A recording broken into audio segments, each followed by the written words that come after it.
Chapter 32. Returning to UK and ferrying Airtrainer to NZ. The next 2 months were fairly routine, involving flying a variety of aircraft on air tests and local demonstrations of the Airtrainers, now beginning to come off the production line. The first run were those ordered by the Royal Thai Air Force, 34 in all, resulting in an officer of the R.A.A.F coming to Hamilton for conversion on type. I gave him several hours of flying in all the various performance sequences, with particular emphasis on showing him the spinning sequences. Putting the CT-4 into a stable and conventional spin required a special technique. The method involved applying half throttle, putting the nose high to stall, putting the elevator fully back, then applying full opposite rudder and aileron. As the aircraft entered the spin, you applied inside aileron to wind up the spin and then move it back again to the fully opposite position, which resulted in the desired spin. Recovery was normal, stick forward, opposite rudder and then centralize controls and pull out of the ensuing dive. Most pilots soon got the sequence correct after a few attempts. However, I noticed that the Thai officer did not enjoy spinning at all, and this was to have a significant outcome later, when he returned to Thailand. It was now January and news came through that it was possible to obtain clearances to fly through the Middle East again, thereby enabling me to prepare to return to UK and fly Airtrainer ZKDGY back to New Zealand. Arrangements were made, through our various agents en route, for demonstrations to take place in those countries who had shown interest in the aircraft. It was obvious that the return flight was going to be quite a trip and full of interest. On the way to UK, I would visit Bangkok and Copenhagen to liaise with the agents and offer whatever assistance was needed to aid them in the promotion of the Airtrainer. Eventually I left New Zealand early in February. Firstly, I went to Bangkok to meet senior officers of the R.A.A.F, where the delay in the delivery of the first Airtrainers was causing concern. It was my task to explain the difficulties that had arisen in getting the deliveries started. During my visit, it was agreed that an engineer from NZAIL should arrive as soon as possible to train more Thai engineers on the aircraft, a few having already been trained in Hamilton. This, it was hoped, would get the aircraft quickly into service when they began to arrive. The visit was worthwhile in that the Thais accepted the reasons for the delays, but they insisted that any further delays must be fully justified in the future. From Bangkok I took the long direct flight by Scandinavian Airlines to Copenhagen. The route was across Burma, India, Pakistan and Afghanistan and then right across Russia. A refueling and immigration stopover was made at Tashkent in the southern part of the Soviet Union. The aircraft I was flying in was a stretched, long-range DC-8, and at that time SAS was one of the few airlines with flying rights over the route. As we trooped off at Tashkent airport, a grim-faced Russian soldier took all our passports from us.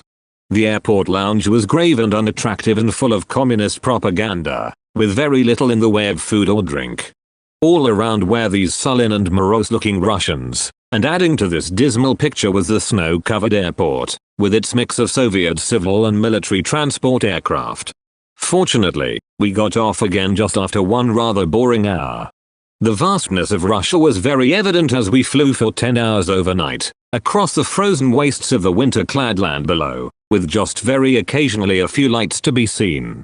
Amidst the icy blackness, we cleared Russia and soon flew into Copenhagen, landing in a snowstorm a few minutes before the airport had to close due to the weather. Jørgen Madsen and his wife met me and we drove through the snowy streets of Copenhagen and up to Hillerød, where my hotel proprietor greeted me like a long-lost friend, suitably celebrating our reunion till well into the night with drinks on the house. The next day I met up with Jørgen Helm and he advised me that the tenders for the R.A.A.F trainer were at a delicate stage of negotiation. He emphasized that it was vital that we did not meet any Ministry of Defense officers and appear to be lobbying. Later Alf Coleman was to be invited back to Copenhagen to make any adjustments needed to our quotation, with similar invitations being seen to the other two contenders. Once again all we could do was to keep our fingers crossed. I only spent 2 days in Denmark and then flew on to UK. It was a weekend when I arrived, so I was able to spend some time in London with my sister. On the Monday I got the train down to Bournemouth and a taxi to my hotel near Herne Airport. Whilst at Herne I always stayed at the Dorm Hotel, a lovely old converted country mansion. It was a fine place to stay and I was to spend quite a lot of time there over the next 2 years. Glossair were all set up to receive the Airtrainer once I got it from the Britten-Norman plant at Bembridge. So the next day I travelled on the ferry from Lymington to Ryde, on the Isle of Wight, where a car met me and drove me to Bembridge. When I got to the hangar and saw ZKDGY, it was like meeting up with an old friend. Fortunately, the aircraft was none the worse for being in storage, apart from a coat of dust. With the help of Britten-Norman engineers we got it started and checked. I had a meeting with Desmond Norman and his staff and thanked them for all their help. 2 of their staff were keen to have a flight in the aircraft, so combining this with an air test I spent a couple hours flying around the field. Britten-Norman Islander and Trilander aircraft, ready for delivery, were in numbers on the field. The Islander is one of the most successful British transport aircraft ever built, a real success story for Des Norman and John Britton. After a night at Bembridge I flew over to Herne on the mainland, only about 20 minutes flying time away. Immediately Glossair began to prepare the aircraft for the long ferry flight back to New Zealand. I busied myself getting the final clearances and sorting out all my maps and charts. I had arranged for one of the staff of the magazine Flight International to have an evaluation flight before I left. In rather poor weather I flew to Lassam Airfield in Wiltshire and gave this reporter a flying demonstration. The result was a very good write-up in the magazine, thereby obtaining valuable publicity worldwide in this extensively read aviation publication. On the Monday morning, following the flight, I carried out a final air test to check all my radios and equipment prior to setting off New Zealand. Arrangements had been finalized for me to demonstrate the aircraft to 7 different air forces en route. In addition, I was to call at Cannes in the south of France, where I was to visit a Mr. Fernandez, a specialist in alpine flying and a manufacturer of skis, who was to check if skis could be fitted to our aircraft. The Norwegian Air Force specification called for their trainers to be able to operate using skis attached to the wheels. I had a good flight, taking 5 hours flying across France and down to the delightful little airport at Cannes. I found Fernandez a very interesting person with his wide experience of alpine flying. He duly took all the measurements of the CT4 for ski attachments to be made and confirmed this was quite feasible. I spent the night at a hotel in Cannes and Mr. Fernandez and his wife took me to the beautiful town of Nice for dinner at a lovely restaurant. I had never been to the French Riviera and I was most impressed with its obvious mantle of luxury amid superb coastline scenery. At night it was a hive of social activity. The visit to Cannes certainly proved an enjoyable interlude, before I faced the next day's long haul along the Mediterranean Sea to Athens. The visit was also worthwhile in that we could now confirm to the Norwegian Air Force that skis could be fitted to the CT4. Although it was still winter, the weather in the Med was good as I winged my way at low level out of Cannes past Sardinia and onto the Italian coast. By flying low level a few miles offshore I was clear to fly visual and view the coast of Italy passing Leghorn, the Isle of Elba, Rome and Naples. Mt Vesuvius was visible behind the city. Despite its long period in storage the aircraft was behaving well. After flying over Capri and into the Gulf of Salerno I headed inland across the port of Brindisi, also passing Taranto, the scene of the devastating attack by the Fleet Air Arm, which crippled the Italian naval fleet during World War II. From Brindisi my route took me across the Ionian Sea, down the Ionian Islands and into the Gulf of Corinthus. Here it got rather cloudy and bumpy as I ran the final few miles into Athens airport. The flight had taken 7.45 hours. On arrival I was met by our agent, a retired Greek Air Force officer, Air Vice Marshal Strategakis. He was a most delightful person and we hit it off very well. Being ex-R.A.A.F, I was very well accepted by the Greeks, who realize how hard the R.A.A.F fought on their behalf in the war. Arrangements had been made to demonstrate the aircraft to the Greek Air Force the next day at their Tatoi base, 15 kilometers from Athens. The flight from Athens airport to Tatoi took me right across the city, and as I flew over the Acropolis it was a thrill to view this ancient city with its wonderful architecture. Here was the cradle of European civilization passing below me. In the morning I gave a ground presentation to a large group of senior Greek Air Force officers, using my portable film projector. In the afternoon I flew an aerobatic demonstration and then several Greek pilots flew the aircraft with me. They were suitably impressed, but I do not think they were really in the market at that time. During the display the weather deteriorated sharply and I had to make a quick getaway in high winds and lowering cloud, in order not to get stuck at Tatoi. The next 2 days were amongst the worst weather Athens had experienced since 1940 and there was no way I could fly to my next destination of Damascus. The daughter of my opposite neighbor in Auckland, Linley Clark, was working in Athens and she had also been at the airport with Strategicus to meet me. There was a Greek fiesta on the weekend so we joined in the fun and also spent an afternoon on a tour of the city and surrounds. I was fascinated to be able to visit the wonderful historic sites of Athens, the Parthenon, the Acropolis and the gardens where the Greek teachers and philosophers had taught. The weather eventually cleared on the 4th day and I spent the afternoon at the ancient port of Piraeus. Fortunately, I was able to get away the next day in quite good, but cold weather. My flight took me over the Dodecanese Islands including Rhodes Island, which was a wonderful sight at low level as the myriads of small isles glistened in the sun. From the islands I flew across Cyprus and again out over the Med to Beirut, where I spent the night. Outbound the next morning I had to climb to 9,000 feet to cross the mountains between Lebanon and Syria, followed by a quick descent down into Damascus airport. Here I was met by Mr. Tinoya, our Syrian agent, and I noted the American president's aircraft, Air Force One, on the tarmac. Mr. Henry Kissinger, the US Secretary of State, was on one of his shuttle diplomacy trips to the Middle East countries. Consequently there was a very heavy security presence at the airport. After lunch in the city of Damascus we met some Syrian Air Force officers and things were set up for a flying demonstration the following morning. Only one flight was scheduled and that was with the general in command of their flying training. Whilst I was waiting his arrival the airport was suddenly flooded with civilian-clad security agents carrying machine guns. What had apparently happened was that a plot had been discovered to assassinate Kissinger when he visited a famous mosque. It had, as a result, been decided to get him out of Damascus as quickly as possible. All this activity did not deter the general who was to fly with me, so we went ahead and as the general was flying low-level aerobatics over the airport, Air Force One taxied out with Kissinger on board. The US security men must have had kittens watching us overhead. After the demonstration I had lunch at the airport and set off across the Syrian and Iraqi deserts to fly to Baghdad. Iraqi air traffic and security rules meant that I had to fly at a minimum of 10,000 feet out of Damascus and across the desert to Iraq. The afternoon wore on as I looked down on the featureless desert below, dusk turning to night as I crossed into Iraq and headed down towards Baghdad.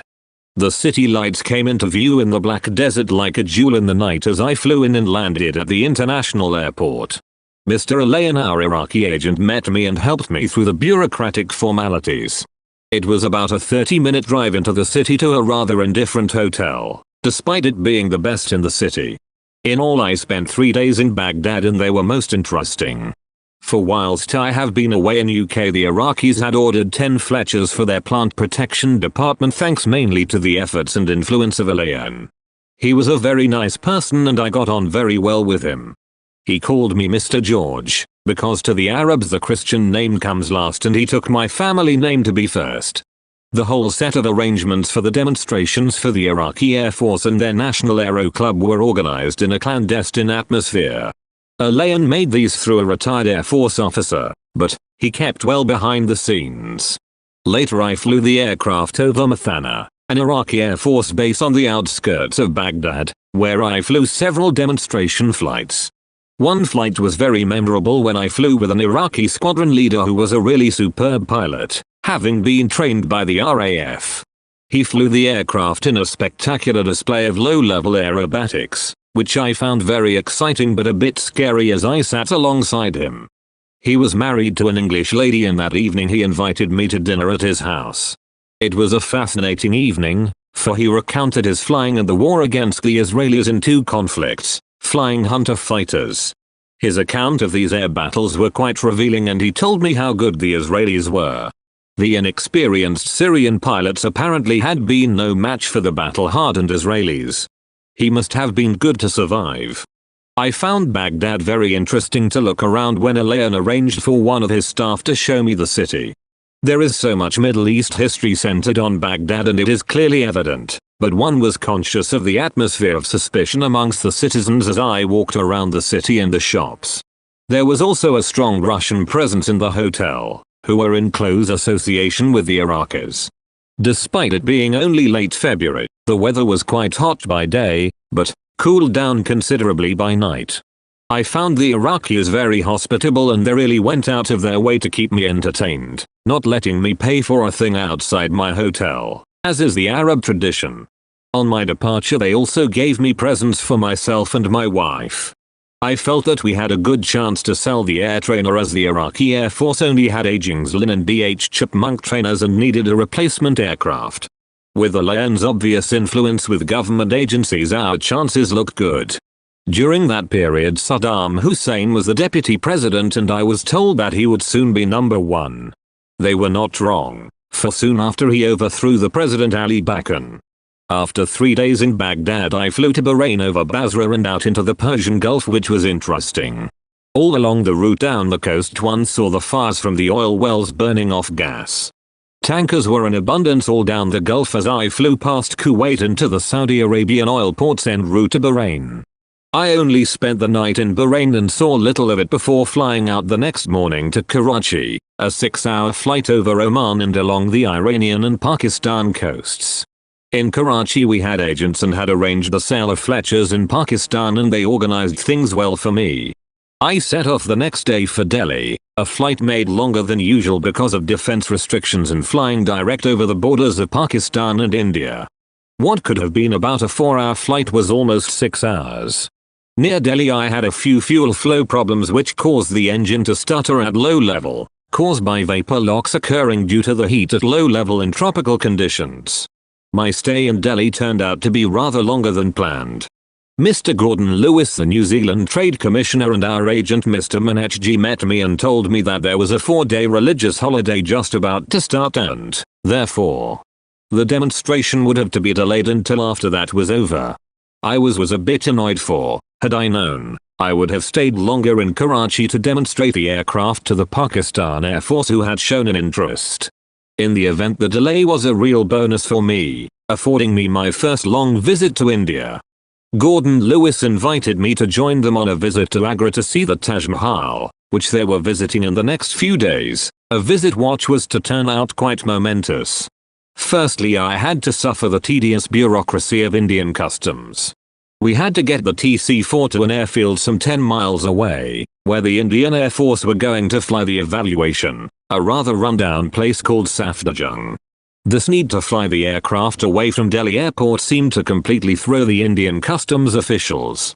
One particularly difficult official even accused me of trying to illegally import the aircraft. A report repeating this allegation even appeared in a Delhi newspaper, an event that caused the New Zealand embassy to get to work and straighten it out. The official concerned must have been given the message because he became most apologetic and even helpful. The whole messy business took almost 2 days. The next day the holiday began and we set off for Agra and the Taj Mahal. On the way we stopped to look over the old fort and city at Firozabad. This place was built and then abandoned as they did not establish a source of continued water supply.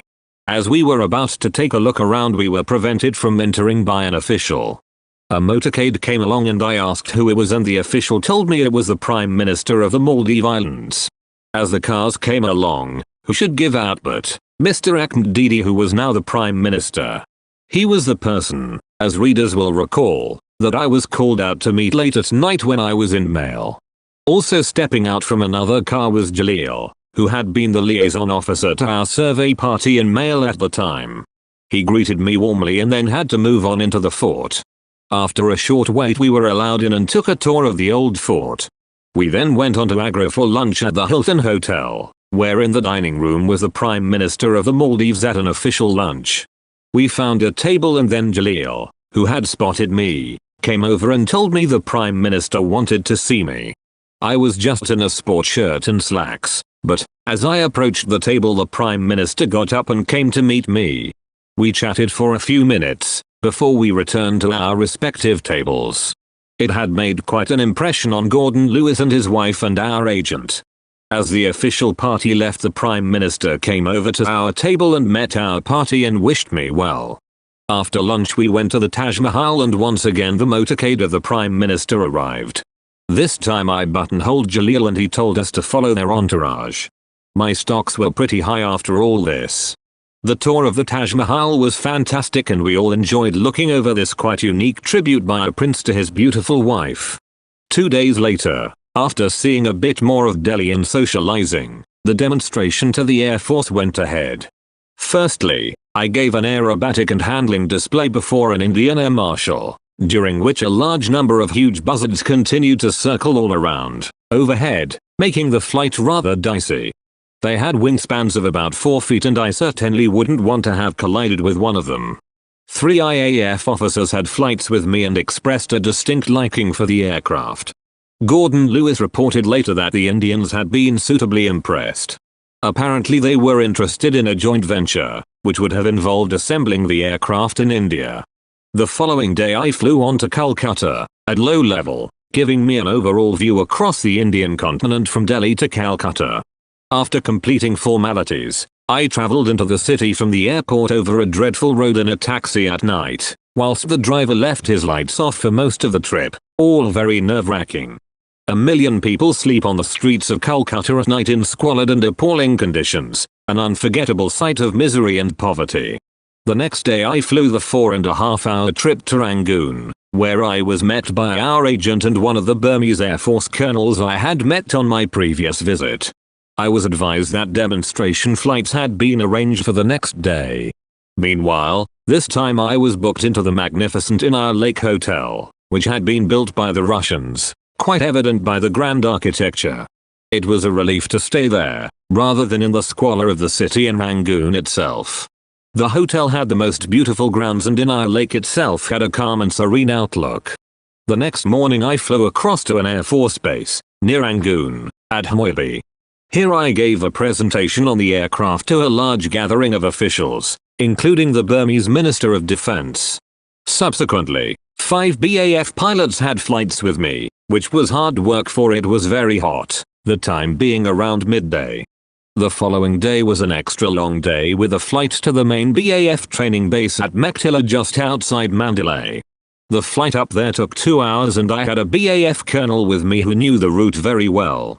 He taught me something I never knew before, and that was how to map a read over thick jungle using the contours of the trees as a guide. This technique is very useful if you can remain in visual contact and the weather stays good, and you know the terrain well. At Mektila I spent all day with a presentation on the aircraft and giving 5 R.A.A.F pilots flights. A number of the R.A.A.F engineers I met had trained at Halton, so we had a good chat. The CEO of the base, a colonel, flew with me and told me that he was the last person in the world to command a Spitfire squadron, as the R.A.A.F had them until a few years back. I flew back to Rangoon with the same colonel who came up with me and I was quite happy to let him fly the aircraft. It had been a long hot day, but nevertheless a successful one. The next morning I had an early start and a long flight to Singapore, with a refueling stop at Penang. The trip down the Thai and Malaysian coast was an interesting one, but took just over 9 hours. Finally, I landed at the General Aviation Airfield of Seletar, one of the former R.A.A.F bases on Singapore and a place I knew well. Fortunately I had 100 hours serving due and a few snags to put right, so this would give me a 2-day break, one I really needed after the past few days of hard flying. It also gave me the chance to look up old friends, including my former adjutant from Halton, who was now in Singapore, at Tengah Airfield. After the Singapore stopover I flew down to Jakarta, where more demonstrations were arranged. After a night stopover our agent arranged for me to fly to an Indonesian Air Force base near Jakarta, called Cabe. Here I flew 2 demonstration flights with an R.A.A.F Air Vice Marshal and a colonel who was a bit of a showman. He decided to do his thing in front of a crowd of onlookers, which included flying upside down at 200 feet. Fortunately, he was a very competent pilot, but I can't say I enjoyed the experience of being flown in this way by a pilot who had never flown the aircraft before. The demonstration took place in the morning and I flew on to Bali in the afternoon, a 4-hour trip. This time I stayed at Kuta Beach Hotel not far from the airport, thereby avoiding the long drive to and from the Bali Beach Hotel. There were a lot of Aussie hippies on Kuta Beach, which did not improve the scenery very much. Bali had changed since I first went there in 1960, when it had been a sort of paradise island. Jet travel changed all that and it was now rather a jazzy tourist place by comparison. Apart from a few radio problems and an occasional hiccup with the fuel due to vapor locks in the heat, when at low level, all had been well. Furthermore, other than the rough weather in Athens, I had been blessed with good flying conditions all the way, a situation which I was keeping my fingers crossed would continue. Little did I know the drama about to unfold. When I took off early the next morning for Darwin, I noticed that the Royal Yacht Britannia was anchored off Bali. That was there to carry and support HM the Queen, who was on a state visit to Indonesia. The weather was calm as I climbed out of Bali, and when I got to 5,000 feet I leveled off. Helped by a tailwind of 15 knots, I made good progress along the line of Indonesian islands. Sitting up there in the aircraft congratulating myself on being well on my way, my complacency was suddenly shaken to the core. Suddenly there was a large bang and the aircraft started vibrating alarmingly. My intermediate reaction was that the engine had failed and I was in deep trouble.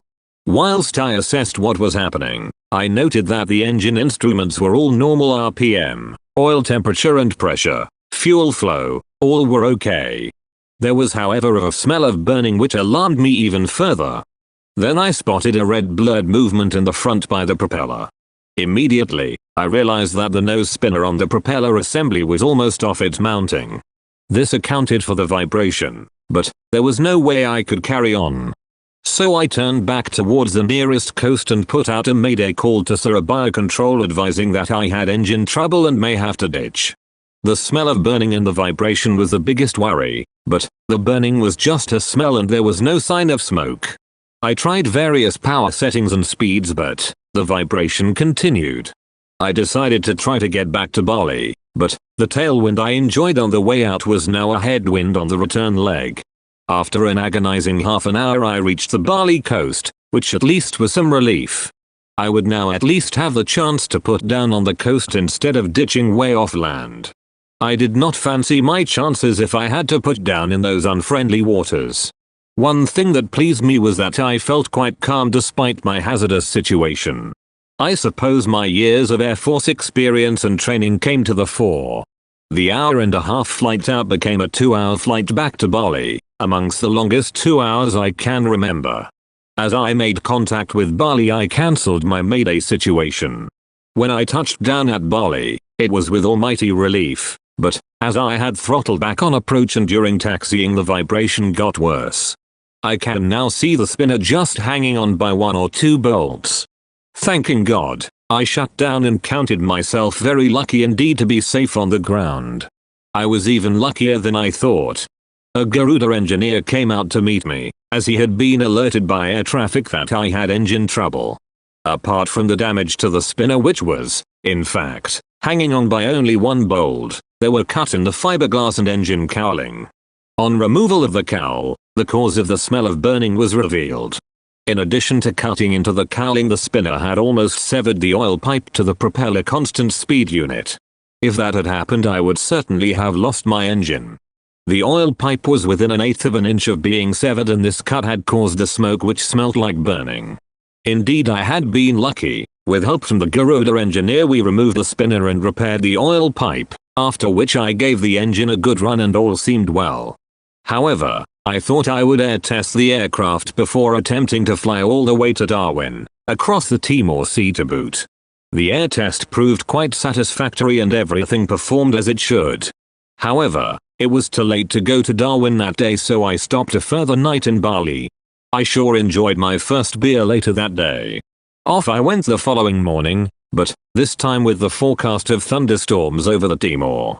Despite this forecast, I decided to go ahead and endeavor to fly around them, but fortunately, the wind was like the day before and in my favor.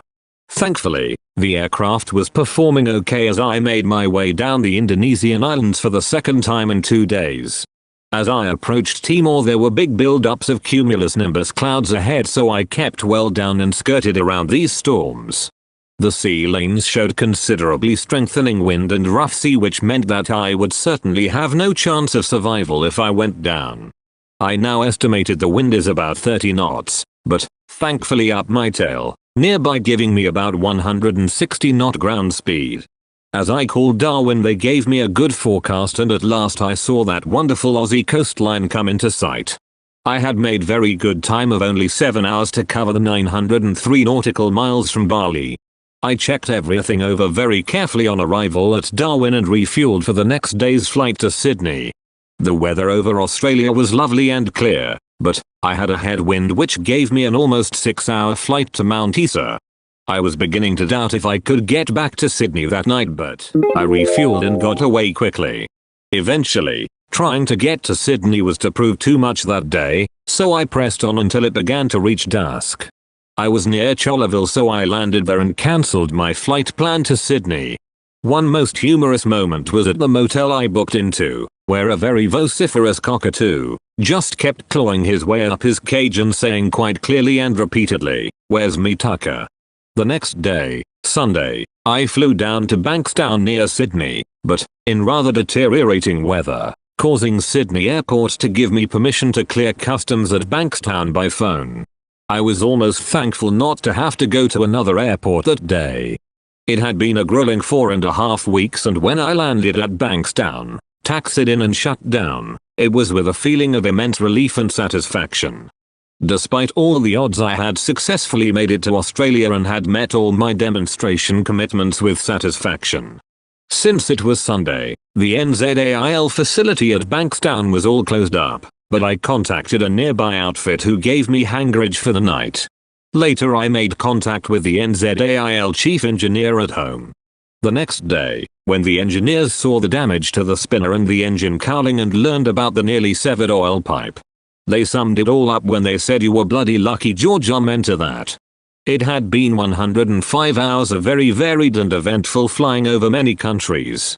A few Aussie beers helped savor the feeling of self-congratulations on surviving my few hazardous weeks.